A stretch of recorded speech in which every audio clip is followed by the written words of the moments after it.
میرا سوال امیر اہل سنت کی بارگاہ میں یہ ہے کہ ماں اپنے بیٹے سے اپنی بہو کا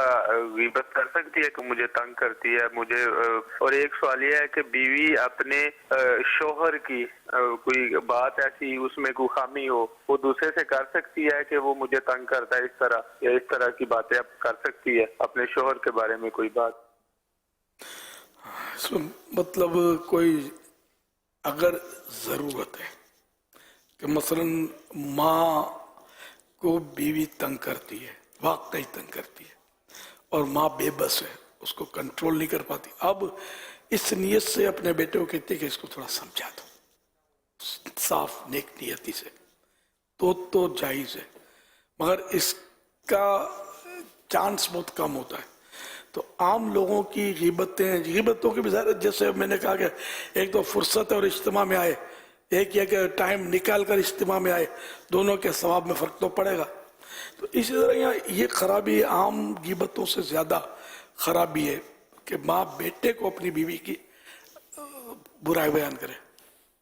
اس لیے کہ ماں جب بیٹے کو برائی بیان کرے گی نا اس کی بیوی کی، تو بیٹا جو نا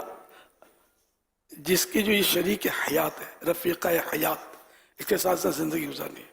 اس کے بارے میں یہ بدظن ہوگا، بدگمان ہوگا، اس کی محبت کم ہوگی۔ جب محبت کم ہوگی تو دیگر حقوق ادا کرنے میں بھی کوتاہیاں شروع ہو جائیں گی، اور ان میں فاصلے بڑھیں گے اور آپس میں لڑائی جھگڑے ہوں گے، اور مطلب یہ کہ یہ ڈیگریڈ ہوگی اس کی نظر میں کہ یہ میری ماں کو تنگ کرتی ہے۔ یہ دیکھیں کہ ایک تو عام آدمی کی غیبت، اس میں یہ صورتیں ہر جگہ نہیں ہوتی، لیکن یہاں یہ صورت بھی ہے، اور تو یہ غیبت زیادہ خوفناک، خطرناک، گھر توڑوانے والی، فاصلے بڑھانے والی، رشتے توڑوانے والی ہے یہ غیبت، اور یہ عام ہے، یہ بہت عام ہے۔ یعنی جس کو یہ کہا جاتا ہے کہ ساس جو ہے نا یہ اپنے بیٹے کو اپنی بہو کے خلاف چڑھاتی ہے، عام عرف میں اس کو یہ کہتے ہیں، اور یہ اب اس کی نیت کہ یہ چڑھا رہی ہے یا خالی غیبت برائے غیبت کر رہی ہے، ہر صورت میں خطرناک ہے۔ تو اس لیے مطلب قفل مدینہ لگا رہے کاش، کہ یوں مطلب گھر تباہ ہوتے ہیں، برباد ہوتے ہیں۔ ساس کو بہو کے بارے میں نہیں بولنا ہے، اسی طرح بہو جو ہے یہ کہ بیوی اپنے بیٹے کو اس کی ماں کے بارے میں، یعنی اپنی ساس کے بارے میں اس طرح کی باتیں نہ کرے کہ بیٹا اپنی ماں سے بدگمان ہوگا۔ ایک تو غیبت تو ہو رہی ہے، جب ایسا بیٹا پاورفل ہو، سمجھدار ہو کہ ماں کو سمجھا دے گا، اور واقعی ماں ظلم کر رہی ہے، غلطیاں کر رہی، اس لیے بتایا، تو گنجائش موجود ہے، سمجھے کہ یہ سمجھائے گا اس کو، اسی نیت سے، نیک نیتی سے، اور جتنی ضرورت ہے اتنا ہی بتایا، تو جائز۔ لیکن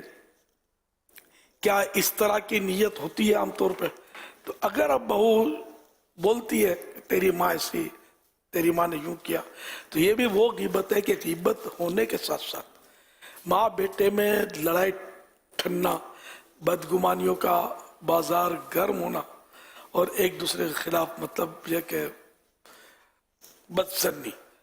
کہ ماں کے خلاف بیٹا ہو جائے گا، اس طرح بدظن ہو جائے گا، بدگمان ہو جائے گا، جو کہ بہت خطرناک، ماں بیٹے کی جدائی کا سبب یہ بن سکتا ہے۔ یہ گھریلو غیبتیں جو ہے نا، جس سے عام طور پہ گھر تباہ ہو رہے ہیں، یہ کوئی مطلب ڈھکی چھپی بات نہیں ہے، جس کو دیکھو مطلب گھر میں کون ہے، تو کوئی خوش نصیب ہوگا شاید، اگر ہزاروں کہوں پتہ نہیں لاکھوں کہوں،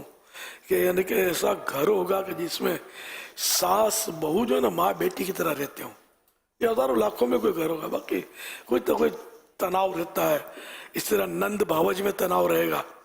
یعنی کہ جو شوہر کی بہن ہے وہ نند کہلاتی ہے، تو بھاوج وہی کہ اب اس کے بھائی کی بیوی، یہ اس کی بھاوج ہے، بھاوج بھی بولتے ہیں، بھابھی بھی بولتے ہیں، تو یہ نند بھاوج میں آپس میں انڈرسٹینڈنگ بہت ہی کم، بس ایک دوسرے کو اجنبیت فیل کریں گے، اجنبی رہیں گے، ایک دوسرے سے باتیں چھپائیں گے، ماں اپنی بیٹی سے کانا پھوسی کرے گی، اور بھلے بہو کے خلاف نہیں بول رہے، بہو کو تو یوں ہی لگے گا کہ یہ میرے خلاف کان بھر رہی ہے،